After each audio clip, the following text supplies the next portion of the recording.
আজ থেকে অম্বুবাচী শুরু হয়েছে। তো অম্বুবাচীতে প্রবৃত্তি অর্থাৎ অম্বুবাচীর প্রবৃত্তি এবং 3 দিন পরে অম্বুবাচী নিবৃত্তি হবে। অম্বুবাচী নিয়ে আমাদের শাস্ত্রে কোথাও লেখা নেই যে অম্বুবাচী চলাকালীন আমাদের বাড়ির দেবদেবীদের অর্থাৎ আমরা যে নিত্য পুজো করি সেই নিত্য পুজোতে দেবদেবীদের লাল বস্ত্র দিয়ে আচ্ছাদন করে দিতে হবে বা কোনো বস্ত্র দিয়ে আচ্ছাদন করেই 3 দিন নিত্য সেবা বন্ধ থাকবে দেবদেবীর।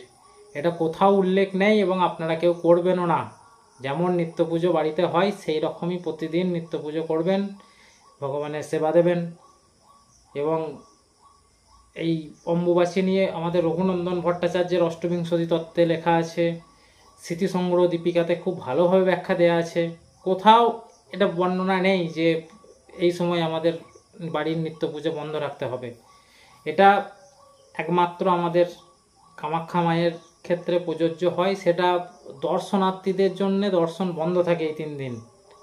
পুজো কিন্তু হয়, মন্দিরের গর্ভগৃহে পুজো হয়, দর্শনার্থীদের জন্য এই 3 দিন বন্ধ থাকে। তা বলে বাড়ির পুজো বন্ধ থাকবে না, ঠিক আছে।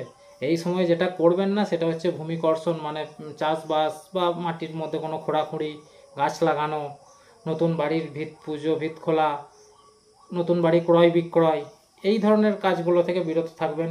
আর এই সময়ে ফলাহারটা খুব ভালো, এই সময়ে চেষ্টা করবেন ফল খাওয়ার।